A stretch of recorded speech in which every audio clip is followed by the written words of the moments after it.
Yo, what is good, YouTube? It is your boy Swiftly back with another NBA 2K25 video, and in today's video I have another episode of Rare Builds for you guys. As you can see on your screen, today's episode we are making a secondary ball handler build. So with that being said, let's jump right into the build. Now you can make this build at the small forward, power forward, or center position. You can't make it at the point guard position because obviously that wouldn't be a secondary ball handler. And if you make it at the shooting guard position, I'm pretty sure it gives you a variation of a combo guard instead of the name secondary ball handler for some reason. Tried to tweak it at shooting guard and it didn't give me the name. Only thing I was getting was combo guard, different variations of combo guard. So you have to make this at the small forward, power forward, or center position. I went small forward, but it's totally up to your discretion. Height, weight, and wingspan you can totally tweak to your liking. I went 6'7", 215, 6'11", just left everything default. And then for the attributes, for the close shot, I went 73. For the driving layup, I went 75. For the driving dunk, we went 73. And then for the standing dunk, we went 46 because I believe that's what we had left over. But usually we try to hit that 45 threshold. And then for the post control, I went with a 77. Now right there, you see we got some pretty decent finishing off the rip. We have a 73 close shot with a 75 driving layup. That's going to get us bronze float game. It's going to give us bronze paint prodigy as well as bronze layup mix master with that 75 driving layup. So you'll be able to throw up some floaters. You'll be able to go down low as well. Then we have that 73 driving dunk, which is going to unlock bronze posterizer. So we'll be able to dunk. And we only want that bronze posterizer not because we're going to be meter dunking anybody or anything like that, but that bronze posterizer is just so that you can dunk and finish in traffic. You don't have to worry about that ball bouncing out when you try to dunk on somebody or near centers and whatnot. So you want at least bronze to help with that. And then obviously the 40-45 standing dunk just for those standing dunk animations. And then finally we have that 77 post control, and that's just going to make us a little more versatile because we are going to have some strength on this build.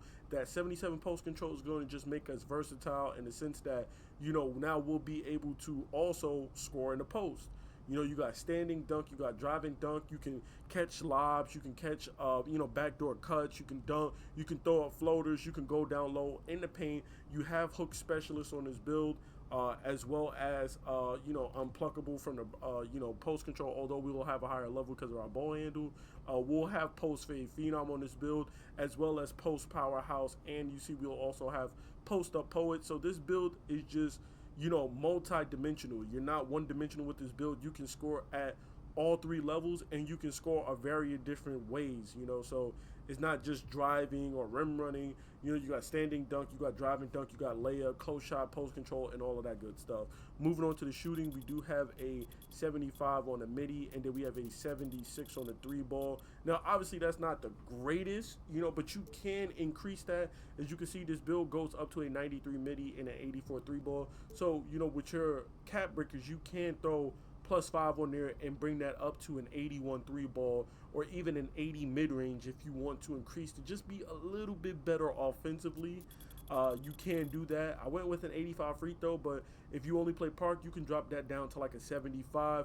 I know some of you guys don't like putting free throw on your build, but I do implore you to put free throw on your build, especially for some of y'all. Even if you play park, there are going to be times where there's going to be double rep in the rec, and you're going to want to slide in the rec, and you don't want to be missing and losing and bricking free throws and whatnot. So you might as well just slap a little 75 free throw, 80 free throw on your build just so that you can knock down your free throws. It's not going to cost you anything. Free throw is one of the cheapest things that you can put on your build, so you might as well just throw it on there. There's no point in cheaping out on it because it doesn't really cost anything anyway. Moving on to playmaking, we are going to have an 82 on the pass accuracy, which is going to get us bronze versatile visionary, silver break starter, and gold dimer. Then for the ball handle, we're looking at a 91 on the ball handle, and then the speed with ball, we're looking at an 81 with the speed with ball because I just wanted to max that out. So 82 pass accuracy, 91 ball handle, getting us silver ankle assassin, gold handles for days, and silver unpluckable. And then we also have silver lightning launch. Now the one thing I like about this is that if you are going to be playing at the power forward position, you are going to be a little undersized at 6'7", but you're going to have that advantage on the perimeter. This is going to be a perimeter centric build as you can create You know what I'm saying? You have the pass accuracy, you have the ball handle, you have the speed with ball, you will have the dribble animations and whatnot because you are 6'7". You aren't super duper tall either. So you can kind of really move kind of like a 6'6", 6'7" PG with this build, which is going to be a matchup nightmare if you are going up against a true power forward, because they're not going to be fast enough, they're not going to have the perimeter defense, and they're not going to have the speed or agility to keep up with you. So on the perimeter, you're going to be a mismatch nightmare with a build like this. And then moving on to the defense, we have a 62 on the interior defense, we have a 75 on the perimeter defense, we have a 73 on the steal, and then we have a 68 on the block. Now, that 68 block is just so that we can unlock that high flying denier badge on bronze, just so that we can chase some stuff down. That 73 steal is going to get us that silver interceptor so we can play those passing lanes. We got bronze glove, silver interceptor. You throw a +1 on that. It goes a long way with that gold interceptor. You will really be able to jump those passes and jump into those passing lanes. 75 perimeter, just so that we can get all of those perimeter badges on bronze. And then the 62 interior defense is just going to help with, playing defense, especially if you get matched up, with a shorter matchup. Now, as a person who made a 6'4" lock, there are times where I get put at small forward. Since I maxed out my playmaking, I don't get put at small forward as much. But for those 6'4" locks that didn't go crazy with their playmaking, they're going to get pushed to the small forward position more often than not. And that's going to give you your matchup advantage. So you won't have to worry about them scoring on you down low or rim running you. Because even though you are going to be, only have a 62 interior defense, you're still going to be taller than them at 6'7" versus 6'4". And playing hands up defense, you're going to get more stops than not. Now, obviously, I'm not telling you that you're going to be stopping them every single time and nobody's ever going to score on you, because that would just absolutely be, just ridiculous to say. Even with a build with 90 interior defense, people are still going to score, but you're less likely to get scored on, especially when you have the height and wingspan advantage along with the interior defense. So that's why we slap some interior defense on this build. It's not going to be crazy. It's not going to be at 80 or 90, but it's just enough to stop when you have just to get a contest on people and to stop, especially when you have that, height advantage on your side. Now, moving on to the rebounding, we have a 38 on the O board and we have a 60 on the D board. Now, I tell you guys always, if you're a small forward or higher, at a minimum, you want at least a 60 D board so you can get bronze rebound chaser. It goes a long way with unlocking those rebounding animations so you can board up. And then finally, for our physicals, we're looking at an 85 on the speed. We're looking at an 85 on the agility. We're looking at an 87 on the strength, like that. And then the rest we're just going to throw into our vertical, getting us an 84 vertical. It should be an 85 vertical. I don't want to take this down. I'm trying to think, what did I change? I think maybe I had an 80 free throw. Okay, so we'll go like that. 80 free throw, and then 85 vertical. So we have an 85 speed, 85 agility, 85 vertical with an 87 strength for just well-rounded physicals. Nothing crazy, nothing wild.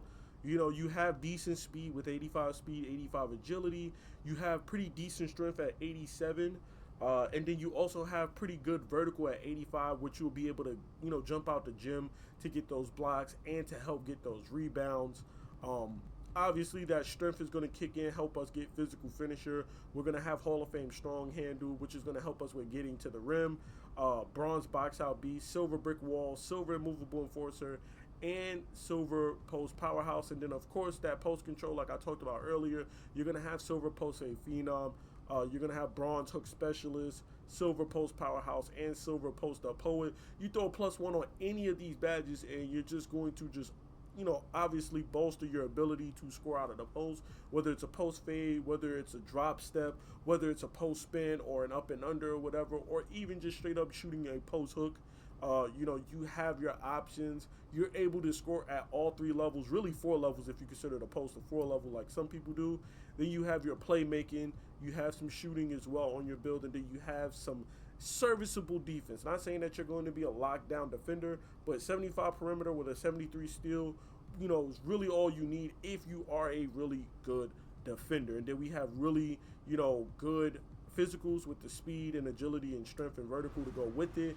And then, of course, you'll see these shades of which we see R.J. Barrett, we see Jaylen Brown for the Boston Celtics, and then, of course, we see Jimmy Butler from the Miami Heat. And then, of course, we have our build name, which is the secondary ball handler. So there you have it. This is my secondary ball handler build for NBA 2K25.